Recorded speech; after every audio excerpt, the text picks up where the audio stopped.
I found that nothing in life is worthwhile unless you take risks.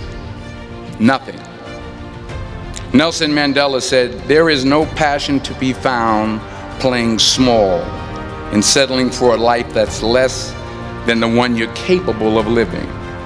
Now, I'm sure in your experiences in school and applying to college and picking your major and deciding what you want to do with life, I'm sure people have told you to make sure you have something to fall back on. Make sure you got something to fall back on, honey. But I never understood that concept, having something to fall back on. If I'm going to fall, I don't want to fall back on anything except my faith. I want to fall forward. I figure at least this way I'll see what I'm going to hit. Fall forward. This is what I mean. Reggie Jackson struck out 2,600 times in his career, the most in the history of baseball. But you don't hear about the strikeouts. People remember the home runs. Fall forward. Thomas Edison conducted 1,000 failed experiments. Did you know that? I didn't know that. Because the 1,001st was the light bulb. Fall forward. Every failed experiment is one step closer to success. You've got to take risks, and I'm sure you've probably heard that before, but I want to talk to you about why that's so important. I got 3 reasons, and then you can pick up your iPhones.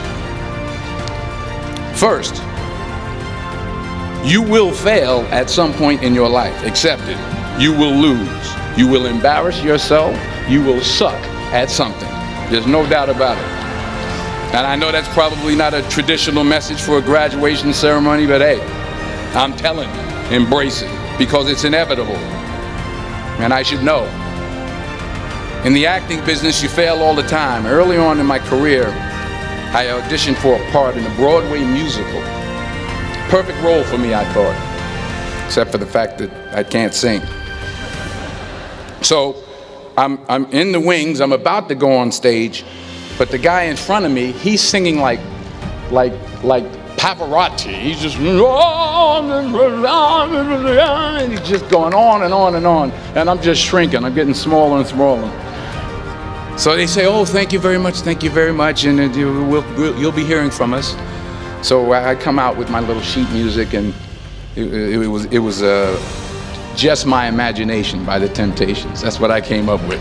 So I hand it to the accompanist, and she looks at it and looks at me and looks out at the director and was like, "All right."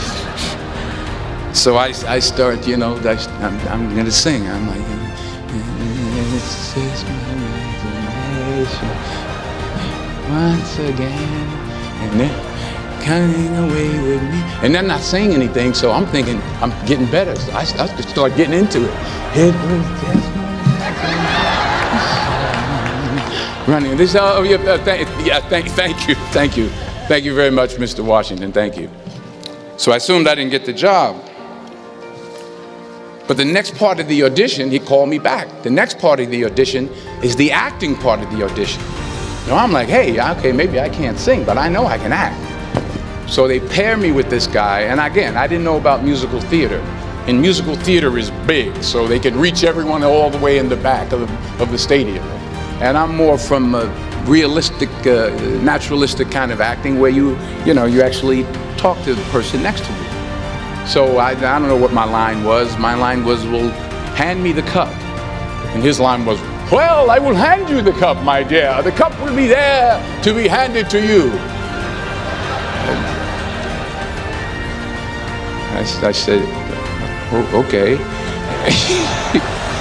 "Well, should I give you the cup back?" "Oh, yes, you should give it back to me, because you know that is my cup and it should be given back to me." I didn't get the job. But here's the thing. I didn't quit. I didn't fall back. I walked out of there to prepare for the next audition, and the next audition, and the next audition. I prayed. I prayed. And I prayed. But I continued to fail and fail and fail. But it didn't matter, because you know what? There's an old saying, you hang around the barbershop long enough, sooner or later you're going to get a haircut.